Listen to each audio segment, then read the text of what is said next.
गांव में बिजलियां नहीं होती थी, गांव में सड़कें नहीं होती थी, रोड बिजली नाम नहीं था। 2005 से लेकर 2010 के बीच में, 10 के बाद जो बिजली या रोड बने पूरे बिहार में, देखिए गांव में या शहर से अच्छा तो गांव है।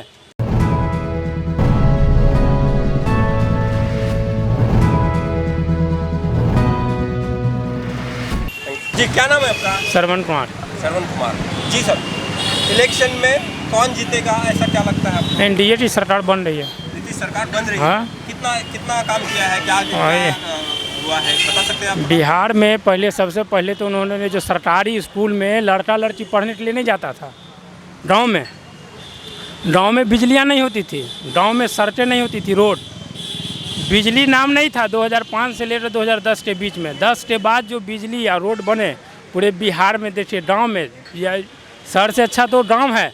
और वहाँ पे बच्चे जो छोटे छोटे स्कूल कभी नहीं आते थे सरकारी स्कूल में, लेकिन नीतीश कुमार ने पौषाठ योजना, छात्रवृत्ति योजना और जो बच्चे जो मिलते हैं साइकिल योजना, उसमें बच्चे पढ़ने स्टार्ट किया। उससे ज़्यादा लड़कियां घर से बाहर पढ़ने के लिए जाती हैं। आज माँ बाप ने खेत में लड़की को नहीं भेजता है, जो काम करो बेटा, ये क्या कहते हैं इसको, खेत काटो, गेहूँ मटर काटो, लेकिन सबसे पहले स्कूल जाओ।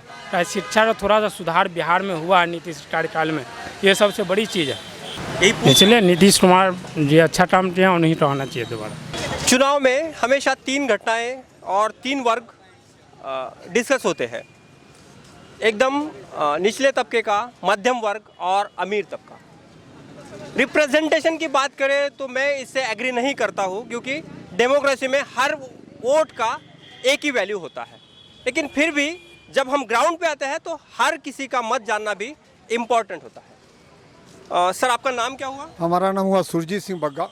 सुरजीत सिंह जी जुड़ रहे हैं, उनसे जानेंगे चुनाव के बारे में उनका क्या मत है, पिछले 15 सालों में क्या विकास हुआ है, उनको क्या लगता है। जी सर, जब 15 सालों का विकास की बात हुई है, सुशासन बाबू की बात हुई है, क्या लगता है आपको? देखिए, ये 15 साल में तो बहुत काम भी हुआ है, ऐसा नहीं ये काम नहीं हुआ है। बिहार में डेवलपमेंट का काम हुआ, सब काम हुआ है, दिखने को लोग देख ही रहे हैं। और उसी के माध्यम से नीतीश जी को वोट भी मिला था। और इसके पहले हमारे थे आरजेडी महासचिव थे जो आपके लालू प्रसाद यादव जी थे, उन्होंने भी 15 वर्ष तक राज किया था देखने जो।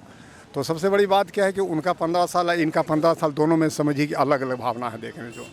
और अभी जो चुनाव जो हो रहा है बिहार में, चाहता हूँ आपको इंटरप्ट करने के लिए, 2 साल पहले, 3 साल पहले उसी गठबंधन को बिहार की जनता ने चुन के दिया था। बिल्कुल। लालू प्रसाद यादव और नीतीश कुमार एक मंच पर बैठे थे। उस पर एक नागरिक के तौर पर आप कैसे देखते, एक नागरिक के तौर पर? नहीं, देखिए, सबसे बड़ी बात तो दोनों गठबंधन जो चल रहा था, गठबंधन चलने के बाद जो है ना बहुत अच्छा चल रहा था। कुछ मैंने परेशानी आई जो है लालू जी के मैंने परिवार को लेके, थोड़ा सा उस पर उन्होंने थोड़ा सा मैंने सरकार जो थी जो है, उन्होंने कहा कि थोड़ा अपने मिसअंडरस्टैंडिंग को लेके थोड़ा सा आप ये कीजिए देखने दो।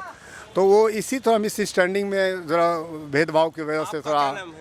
मेरा नाम इंद्रजीत कौर है। इंद्रजीत जी, महिलाओं के क्या मुद्दे दिख रहे हैं आपको चुनाव में?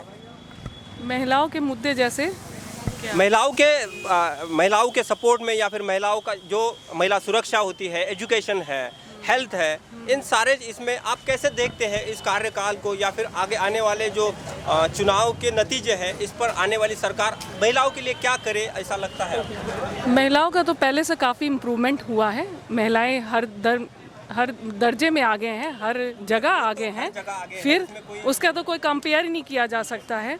तो आगे भी उम्मीद है डेवलपमेंट जैसे हुआ है, आगे भी वैसे ही डेवलपमेंट होगा। हर लेवल में उनको दर्जा, हर तरह से उनको दर्जा दिया जाएगा। जो बिहार में जो काम हुआ है, काम के आधार पर ही जो है ना उनको जो है वोट लोग देंगे। बिहार की शिक्षा के बारे में एक कॉन्सेप्ट है कि मैं जितने भी स्टूडेंट से बात करता हूँ दिल्ली से, तो यहाँ पे शिक्षा व्यवस्था थोड़ी चरमराई हुई है। 3 साल का जो एजुकेशन है वो 5 साल लग रहे हैं, 6 साल लग रहे हैं। और महिला जो बच्चियाँ हैं उनके बारे में तो इससे भी ज़्यादा वर्स्ट है कि सामाजिक प्रक्रिया आपकी थोड़ी अभी भी उतनी तैयार नहीं है कि बच्चियों को ये किया जाए। तो यह भी अंतर 15 सालों में आपको दिख रहा है कि ये बदला है कुछ या नहीं बदला है? नहीं, पहले से तो बदलाव है, ऐसा नहीं है, बदलाव तो ज़रूर हुआ है। लेकिन और शिक्षा के मामले में भी बच्चे मतलब आगे डेवलप हुए हैं। जो मध्यम क्लास के जो बच्चे हैं वो भी आगे बढ़े, उनको भी काफ़ी इंस्पायर किया गया आगे बढ़ने। उनके पेरेंट्स भी उनको आगे बढ़ाने के लिए इच्छुक हैं। और इच्छुक हैं कि वो लगे हुए हैं अपने बच्चों को आगे बढ़ाने के लिए।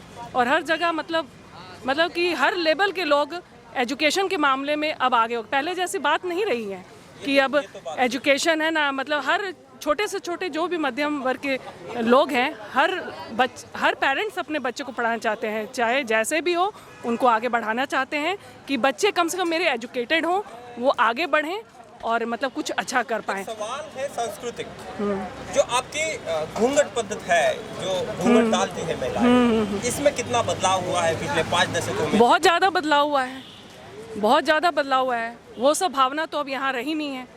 अब गांव में भी लोग अब काफ़ी मतलब जागरूक हो चुके हैं। जो पहले पर्दा का जो था प्रथा, वो बहुत इम्प्रूव हो गई है।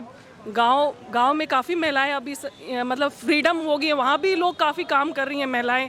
जो जिनसे लेवल में होता है, जिस जगह पे, चाहे टाउन हो चाहे विलेज हो, हर जगह महिलाएं आगे करके इन सब चीज़ों को मतलब पीछे छोड़ते जा रही हैं और आगे बढ़ते जा रही हैं। लॉकडाउन के समय एक चर्चा यह चल रही थी मुंबई और दिल्ली में कि बिहार के ही लोग वापस आ रहे हैं। तो बिहार के लोग जब काम चाहिए तो वो उधर आते हैं। जब ऐसी कोई बात नहीं कि बिहार के लोग ही थे, वो सारे ऑल ओवर इंडिया के जितने भी लोग थे, जहाँ के थे, सब परसेंटेज था। ऐसा नहीं है कि जो है वो काम नहीं हो रहा था, लोग आ रहे भी थे, सब काम यहाँ था भी हो रहा था। यहाँ बिहार सरकार की व्यवस्था भी की जा रही थी। ऐसा नहीं है, ऐसी बात है। सब स्टेट में, सब उत्तर प्रदेश भी है सरकार में इस तरह पूरे जो है लोग जहाँ तहाँ से भी जो इस तरह का जो हुआ था, कोरोना को लेकर हुआ था, डिस्टर्ब हुआ था, तो ऐसी कोई बात नहीं। सब व्यवस्था तो उन्होंने करवाई सरकार। आखिरी सवाल, रिप्रेजेंटेशन की जब भी बात आती है तो प्रतिशत का मसला आता है कि महिलाओं को 35% दिया जाए, 30% दिया जाए, 28% दिया जाए। जब चुनाव की लिस्ट भी हम देखते हैं तो उसमें वो रिप्रेजेंटेशन पॉलिटिकल पार्टीज नहीं दिखाती है, वो कोई भी पॉलिटिकल पार्टीज हो। तो हम महिलाओं के इस मुद्दे को, आरक्षण की जो भी बात है या फिर समान दर्जे की जो बात है, वो क्या हम अचीव कर पाएंगे या फिर ऐसे ही ये प्रक्रिया चलती रहेगी? नहीं, अब महिलाएं और पुरुष में तो अब तो कोई डिफरेंस रहा नहीं है। जो दर्जा पुरुष को दिया जाता है वो महिला को भी इक्वल देना चाहिए, इक्वल देना चाहिए। और ऐसा नहीं है, पहले से तो लेवल में कुछ इम्प्रूवमेंट तो हुई है, ऐसा नहीं कि पहले और आज में अंतर नहीं है, बहुत ज़्यादा अंतर हो गया है, डिफरेंस हो गया है। तो महिलाएं भी अब ये अगर भावना है कि दोनों को परसेंटेज में इक्वालिटी होनी चाहिए, दोनों मतलब इक्वल परसेंट में होना चाहिए। भी बात नहीं कर रहा हूं, प्रॉपर रिप्रेजेंटेशन की बात कर रहा हूं, क्योंकि सरपंच पद पे कोई चुनाव होता है, महिला चुन के आती है, बिल्कुल, बिल्कुल। और कार्य उनके पति करते हैं। यह ग्राउंड रियलिटी है, इसी कॉन्टेक्स्ट में पूछ रहा हूँ। हाँ, नहीं, बराबर होना चाहिए। जो पति का दर्जा है वो जैसे पत्नी को इक्वल, दोनों को परसेंटेज इक्वल लेवल में होना चाहिए, ये बराबरी का दर्जा होना चाहिए। बिल्कुल। थोड़ा चुनाव को लेकर थोड़ा सा जो है सब चीज़ खोल दिया गया है। अगर चुनाव नहीं रहता तो एक बात पूछना चाहिए। हाँ, ये लॉकडाउन जो है, मैंने सवाल तो खत्म कर दिए थे, लेकिन अब एक सवाल जोड़ता हूँ। जी। यह सवाल केंद्रीय प्रोसेस में मैं आपको पूछना चाहता हूँ कि ये बात कही गई कि कोविड है तो हमें लॉकडाउन करना है। Right answer. लॉकडाउन किया हमने, शहर बंद कर दिए, सारी चीजें कर दी। अब आपको जब चुनाव करना है तो आपने सारी चीजें खोल दी। तो सामान्य लोगों की जो जिंदगी है, क्या उसका कोई महत्व आपको लगता है? ये जो चुनाव हुआ है ये नहीं होना चाहिए था, पहला क्वेश्चन तो ये है। और चुनाव जो हो रहा है ये गलत हो रहा है। ये सारा चीज़ देखते हुए केंद्र सरकार को इस चीज़ को सोचना चाहिए कि बिहार में इतना ज़्यादा कोरोना का सब कुछ हो रहा है, कोविड से लेके, इसमें कम से कम उनको कुछ डिले करना चाहिए था। देखो जो और सारे जो यहाँ हो रहा है चुनाव को लेके, आप सोचिए कि मंत्री लोग सब चीज़ स्कूल से लेके सारा सब चीज़ खोल दिए हैं। और सवाल है जो इधर जो उधर जो लोग जो है वो डिस्टर्ब हो रहे हैं देखने जो, तो बस यही सब चीज़ है लेके चलिए ठीक है। बड़े वृक्ष की छाँव हमेशा आपको एक ऐसी ठंडी एहसास देती है जिससे आपका जीवन मानव बन जाए। मेरे पीछे है स्वामी विवेकानंद, ज्ञान का अथांग सागर। पीछे खड़े होने का मतलब यह हुआ कि उनके सामने खड़े होने की किसी की भी हैसियत नहीं है, ना उनका उतना ज्ञान है।